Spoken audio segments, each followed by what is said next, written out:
The next three stories will be about Nigeria, but let's start from the South Africa's clothing line. What says it's pulled out its Nigerian businesses due to high rentals and import restrictions. What ran 2 stores in the oil-producing West African country. Meanwhile, the clothing retailer reported a 21% increase in half-year profit on Thursday, boosted by the recent acquisition of a British footwear chain. South Africa's second-largest listed apparel retailer, said headline earnings per share totaled 404 cents in the 6 months to the end of December 2015, compared with 333 cents a year earlier.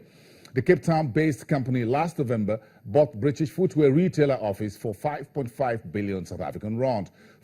Which sells about 70% of its products on its own store credit cards, has been struggling to grow the bottom line at a faster pace as cash-strapped consumers chased after markdown low-margin items. Bread, one of the staples in Nigeria. In Edo State, South Nigeria, some bread makers and sellers in the largest city, Benin, have announced an increase in the price of the product owing to the continued fall of the naira, the foreign exchange market. The leadership of the Bakers Union appealed to the government to intervene towards improving the value of the naira. Scarcity of bread on the stands hit Benin City, the Edo State capital, this past week, leading to a sharp increase in the price of the product. The bread sellers say they decided on a 1-week strike to show their intention to increase the price of the product. The market fall. People go come and say bread of a 150, they become 200. They'll come out. That's why we create strike, so that make everybody know, say yes, the bread really increased. Not from our fault, now from flour faults. The bakers, on their part, attributed the increase to cost of production materials. In the recent time, flour, sugar, butter, yeast, and other ingredients, down to cellophane, have been increasing almost on a weekly basis. The raw material sellers, in turn, blames the currency exchange rate. November, December, a bag of sugar goes for 6-7 as selling price. But from, let me say, before Christmas, a week before Christmas to the present day, a bag of sugar is 8.4, 8.5. It wasn't not yesterday, I believe yesterday. I heard the dollar still fell down from 6% to 11%. With the strike called off now, patronage is recording a slow start. I think we have suspended the no-production exercise. And if you go around now, you will see bread. Before, bread na poor man food. Now bread don't be big man food. It's not easy even for who where they sell them. Who can go insult us, madam, who's they start? Madam, who's they start? It's not easy for us. May government help us. While Nigerians hope the foreign exchange improves, the local production of ingredients will no doubt mitigate the current trend. According to a report by a financial derivatives company, the price of flour, 50 kg, will go up again, 6.25% from the month of March. That's in Nigeria. Indigenous conglomerate, the Boa Group, is in bed with the China's Sinoma to build 2 cement plants and a steel factory in East Africa for $1.9 billion. Boa Group Chief Executive Officer Abdusalam Rabiu said the 2 cement plants, which will have an annual capacity of 3 million tons each, will cost $700 million.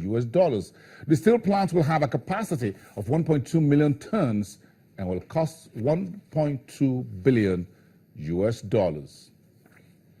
Then we move to the northern part of southern Africa. Now, let's look at the story from Angola. Not that far yet, we're coming to Zambia, but let's talk about Angola's capital, Luanda, with the city struggling to manage its garbage that you can see there on your TV screen in the face of an economic downturn. The oil-rich West African state cut the waste management budget, forcing unpaid contractors to stop cleaning the city. Critics say the problem is the mismanagement and misuse of funds in a country that offers some of the starkest examples of inequality in Africa. The budget of Africa's second largest oil exporter has been cut again this year and is 40% lower than 2 years ago. Public services, including rubbish collection and water sanitation, are overlooked by contractors who aren't being paid or can't import equipment due to foreign exchange shortages, contributing to a surge in deadly diseases. This is very bad for our health. The bad smell, it is bad. We have this level of garbage that is so high here, and then we have also been hit by rains, and we have the overflowing waste accumulated here, bringing flies, other insects and parasites. We have got to guarantee the effectiveness of the vaccination for the population of Vienna, and then progressively we can create capacity for other responses.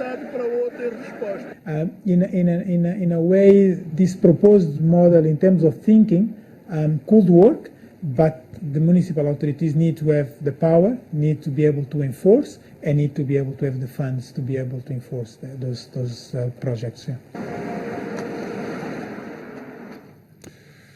The International Monetary Fund has started talks with Tunisia, North African country, over a new credit program tied to measures to strengthen the country's economy and finances, and likely to be worth at least $1.7 billion over the next 4 years. Tunisia's economy has struggled since the 2011 uprising against autocrat Zine El Abidine Ben Ali that sparked the Arab Spring revolutions across North Africa. 2 attacks last year by Islamist militants hurt its tourism industry. Protests to demand work last month turned violent, underscoring the fragility of the economic growth that Tunisia needs to underpin its democratic transition. Amina Mati, the head of the IMF delegation in Tunisia, met the central bank governor Chedli Ayari to discuss the details of the credit program. The new IMF program will follow on from a 2-year deal totaling about $1.74 billion that was agreed in 2013 and extended last year by 7 months to buy time for Tunisia to put banking and fiscal reforms in place. Now to Zambia. 1 year since the new president, Edgar Lungu, is now working to stabilize the Kwacha, the country's local unit, after an electricity shortage in Africa's #2 copper producer hit the mining sector. Weaker copper prices due to slower growth in top consumer China have also put pressure on Zambia's economy and its currency. Zambia's economy is struggling to stay afloat with inflation on the rise and power cuts in what many say is the worst economic crisis since the end of one-party rule in 1991. The Kwacha has had a rough ride due to a warning demand from the world's top copper consumer, China, which hammered the southern African nation's foreign exchange revenues. The Bank of Zambia said the economy grew at only 3.6% in 2015 against a target of 7%, and it's expected that gross domestic product will inch up to 3.7% in 2016. Many Zambians say that they are already facing the effects of the country's economic challenges. President Edgar Lungu's government insists it has no control over commodity prices and blames the power shortages on drought and low water levels in hydropower dams. Zambia has had sober leadership during this time when we have had a lot of economic challenges triggered by economic global factors. Its president Edgar Lungu has provided that leadership. Zambia has seen roads, universities, hospitals, schools, a lot of infrastructure development under his leadership. The southern African country's economy has been hit by severe power shortages, waning demand for copper due mainly to a slowdown in China, as well as sharply rising inflation, largely due to a weak currency and drought. The World Bank has said Zambia's GDP growth will fall below 4% this year due to a combination of domestic and international pressure, but expansion will pick up in subsequent years. At a macroeconomic level, the indicators are very bad and grim, and I think this itself is a bad indictment on his presidency. 12 months in office, we've seen very little that you can talk about. Of course, they've continued with the infrastructure development and other things, but those were ongoing programs. People really are concerned about prices, which have gone very high. Inflation has risen very, very high. We're talking of now 19% or so, from just around 7-8%. The time Edgar Lungu took office. So it has, more or less quadrupled, tripled in a very short space of time.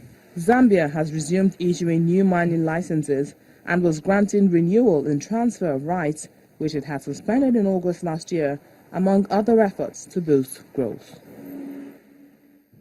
From being a supermodel to a designer, now a humanitarian, the story of the Ethiopian supermodel Anna Gitane after the break. We'll be right back.